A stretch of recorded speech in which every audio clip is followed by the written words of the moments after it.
Hey, hold on real quick. Hold on. Pause. Chance, this one's right up your alley. So What's up? there is a company that is called Refraction AI. And as you know, COVID is upon us, companies have to revolutionize and figure out what they're doing. So they are minimizing close contact exchanges with people by having a robot food delivery service. So this little Wally machine will come up, drop the food off, and then go right back to business. So I mentioned you because I know you've had like the whole like we're in the Wally phase, and I'm trying to give life to your Right. theories here. That was one of them. That actually sounds kind of dope. I think that well, for one, I think that we are kind of still going towards that automation and things like that. I don't believe it on like such a huge scale, like where it's actually like every company is gonna have fucking robots and shit. Oh shit, that shit looks dope as fuck. Shit, like. Wait a minute though. Nah, I just want that. Nah, that's what we need to go towards. That shit looks dope. What does that cost though? So yeah, like what does it do? Like, all right. So it they just rolls on build and the deploy robotic platforms for providing safe and scalable last mile goods delivery in urban areas. And it's a startup that is based out of University of Michigan. Okay. My brother got this, by the way, but that's cool. What? Yeah, that's dope. Wolverines. And check this out. It'll go into bike lanes. It's all weather. Look, they got this shit riding in the snow. And you can't open it, right? Like once it's closed, I heard something about that. Like it's closed for good, right? You got to put like a little code in or whatever. That's badass. And here's the size and weight. So definitely smaller than a car. This is stupid though. It didn't really tell you which one is which. Hey, website, change it. Oh, there it is, right there. Rev. Okay. Rev, yeah. Yeah, I like it. I like the concept. That's a dope concept, man. Just imagine if motherfuckers are all right. Yeah, have any of y'all ordered food like since been in this shit? Oh yeah. Yeah. Paid twice as much for it. Do y'all let the people like do y'all grab the food from the people, or do like y'all like let them drop that shit off on your doorstep? I feel like most of them they run away, yeah, most of them do that. So the apartment here has made a policy where they used to come up to the door, but they drop it off at the concierge, and then there's paper around, so they drop it off, and there's like a no-touch policy kind of thing. Okay. And so you go and get it, and then come upstairs.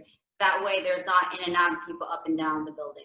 That's smart. That's For sure. Stairwells. Nah, this is actually a really good idea. Like I said, man, this is what like the shit that like we were gonna be going towards anyway, like this type of shit. You know what I'm saying? Like fucking Wally and shit. This is like Uber Eats without the fucking Uber. You know what would have been the best like prank though? Is if he climbed inside of it. Yo, yeah. Surprise! Hell yeah. Yo, I wonder, could you would that be like a easy way to get like a cab ride or some shit like that? You know what I'm saying? Like, say like you could fit in that shit, you know? Like me, like I'm pretty small, Sam, you know, we're pretty small, you know what I'm saying? Like we could get in that shit, you know? Strap on, put your rollerblades on. And just, yeah. That should be fun to ride in too. And look, it's kind of big too, you know what I'm saying? Be bumping over the speed bumps and shit. Like people are gonna fuck with it though. You know what I'm saying? Like, like the dumb people that also like burn animals, they would like hit that for no reason. Gonna fuck with it. Boredom. Karen. Amazon doing the drone thing, the drone deliveries. That's wild. Yeah, what happened with the Pizza Hut or Domino's or somebody supposed to be doing that shit too? Like a few years ago, they said they was gonna like deliver shit with drones. I can't remember if they did or not, or if they just talked about it. Now they're just, saying that they won't touch your stuff. But Rev text. But I mean, like, lying. She got two Revs in the phone. One's texting her late at night, like, "Where you at?" Yeah.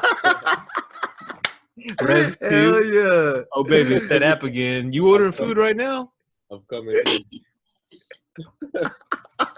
Girl, you need to come drop off some Burger King pronto. How much is a cost? Like one of those little thingies. I don't know. You I know, would I wonder imagine what, it like, should be a lot. Yeah. we have to order a lot more, and then the numbers show that, you know, it makes sense to fund that kind of system. For sure. Yeah, I'm all for it, but I don't trust in humans though, because I know like humans do stupid shit, you know. So I would. Yo, what if you come out and the fucking Rev got like his fucking wheel missing and shit like that? You know what I'm saying? Like spray fucking. paint, somebody Ouch. Ouch. The rider. Wait, hold on. Everybody start talking over each other. Who said something? What? Nah. Y'all All niggas right. sick. You probably heard a parallel universe. So did y'all hear about NASA apparently said they found theoretically a parallel universe? Yeah, I did hear some shit about that. But lay it on me. So I'm going to read this article here. Basically, it says the internet has done it again. Today, it abounds with stories from tabloids that say that NASA has evidence that proves the existence of parallel universes. Obviously, exaggeration. There's no evidence of a parallel universe. They just basically found that theoretically we may have spotted a parallel universe going backwards in time. All right. That's the headline, which is why people took it and ran with it. But I guess we just spent some time talking about parallel universes. So before I'm going to dig in and get the specifics on this one, but I've always had the theory that like they do exist. My thought is, you know, it's basically think about all the different possibilities, simulations. Like it could be the same thing, but instead Chance is wearing this jersey and I'm wearing that shirt, you know, like little things, butterfly effect, right? I feel like that does exist, you know, deja vu and things like that could exist. And I feel like all those things can exist within theology. So people are like, oh, that's God. I'm like, hey, God can make shit like that happen. But my thought is like, the only way you'd be able to tap into the other ones, if you were to tap in, that would basically almost kind of be like time travel. Everybody's like, what? Lost on this. No, I think everybody needs to just watch Interstellar.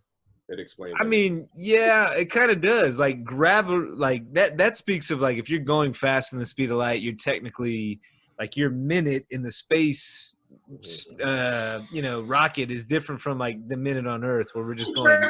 Define universe. Like universe is scientific, and universe is like the stars, and the universe is X things that are defined as planets, and now Pluto's not a planet. Like it's something surrounding, still rotating the sun, right? Right. What's the universe, Chance? Are you looking it up? Like, no, this fucking plane is flying over my shit. I can't hear it. But, oh, okay, cool. But I think like a parallel reality, a parallel universe, other beings and socializations and civilizations happening. Duh, like that's happening in our emotion, like, and we don't even know about it. That's the truth for sure. Like the ocean is another universe. And to your point, like the question is like, what is universe? It's a reality, right? But like even that, like what the hell is reality? You know, people always talk about psychedelics like DMT and, you know, mushrooms and things like that bend our Sure. So like things that bend your actual perception of reality, like, okay, are you tapping into a different state of consciousness? Like, is reality just your consciousness? I mean, obviously that makes us larger and more important than we are, but I mean, it's true. And I think that, and again, I don't know shit. Everybody listening should know I don't know shit. It's all opinion based, guys. But I'm thinking like if I go from like if you were to find a way to go to an alternate reality, that would be the closest that you can get to time travel. Because I don't think there's any way to actually go backwards in time. But if you were to look at like a parallel universe where like this paper is over here instead, you can go there and you're not going back in time. You're just going to another universe. You know, I don't know. These are the kind of things about in the shower. Bizarro world, in a sense, bizarro world. I kind of see it like this. It's like, yo, all right. So, say, okay. So, like, I think, like, in my kind of, I don't know, mind of what, like, I think what a parallel universe is kind of like is like, okay, so say like we're taking like an Uber, right? And like say like we have to get in like the red car, right? But a blue car pulls up, you know? And it's like, yo, well, what if we would have gotten that red car? Like shit would have been different. Like like you said, the butterfly effect or whatever, like that. You know what I'm saying? Like that.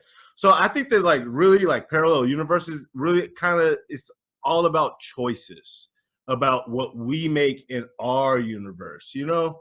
Like in a way. I don't know. Like none of this just makes sense. But anyway. It's true though. I mean, like our reality is kind of what we make it. You know, your happiness is very much just your perception of those things around you. So I think, yeah, like back to what you were saying, I believe in parallel universes. I think we all do. But I think the mind is a very powerful thing. Like the mind is so fucking strong and make you think that things are there that are not there and vice versa. So I think back onto what you were saying, Mike, that it's all like in our mind, our consciousness, you know, how we perceive things, you know. That's my opinion on it. Yeah, I don't think it's like a whole nother world, like a bizarro world or whatever, like Jack was I think it could be. I mean, it can. Whatever you have in your mind, once again, you know what I mean? So how do you explain deja vu? I know people have tried to explain. It's a glitch in the matrix. Duh. So if it's a glitch in the matrix, then all the other theoretical possibilities then are presented as alternate realities, alternate universes, like different results in a different search query, basically. So I mean, I don't know. We've talked like crazy, like, you know, hits blunt ones type shit like this before. But I think it's a dream, bro. Maybe you had like a dream of something happening and then it happened like in real life or some shit, and that's deja vu, you know, or someone's real life. Yeah. I don't know. And one thing's guaranteed, you guys, that's change. The only thing, for real. Yeah. Change is the only thing guaranteed. Yeah. No, like something grows from nothing, literally. Like, so you can't say, oh, matter is they're going to be the same way. Like, you literally can grow and prosper. You literally can change. People change all the time. Well, who's to say that a world can't change, or you can't make a building, or plant a huge tree, or build a skyscraper, or something that flies above, like a plane, or bikes? Like, shit is. Like, well, that's pretty deep. Yeah, that's pretty deep. And so much of reality, whether that's actual perception. Well, when they say perception is reality, I believe in that, because I feel like when you believe something and you basically just decide this is what it is, you can make that happen. Now, within reason, like I can't decide to fly, you know, that doesn't work. But, you know, if I'm like, hey, I've decided I'm going to dedicate myself to fitness and doing this and that and this and that. Once you make that decision, the perception basically is the reality. You can make that shit happen. But again, so much of it comes down to that decision thing. If you don't actively decide, then it's like, you know, all kind of possibilities can happen. Once you're like, this is what it is, it's like, all right, now I have like a clear path to the end point. But again, it can always scatter. Your last name was right, and you were like, I'm going to fly one day. And you built a plane, and you flew. And people didn't think you could fly, and it was physically impossible. You're like, no, but I built a tool to do it. That is true. Do y'all remember those movies, Final Destination? You think those are parallel? Yeah, those are badass. I do, because I feel like there's like Final Destination shit like just waiting for me. Like in the backyard, there's just like a loose limb just hanging. I'm like, nah, not today, not in this universe. You know, like just shit like that. I'm like, that somebody else will catch that one. But I'm good. Yeah, I'm chill on that one. So the last thing I had in, you know, back to parallel universe. Have you ever seen Rick and Morty? Oh yeah, that's the go. Yes. Yeah, Rick and Morty's good. Yeah, actually, no, that's a really good point, because that kind of does open up your mind to like a lot of the theoretical things that people have spoken about with parallel universes, and actually seeing that in action, like what would that look like? And it also, you know, with the whole like, okay, if you kill Rick or Morty in this reality, like look at all the shit that happens. Right. You know? So it's crazy. Who said choices? It's all about choices. I did. I said that. Yeah. Everybody got choices. You haven't seen a movie about 3 6 Mafia choices? It's a good one. I've Check it out. seen that one. No.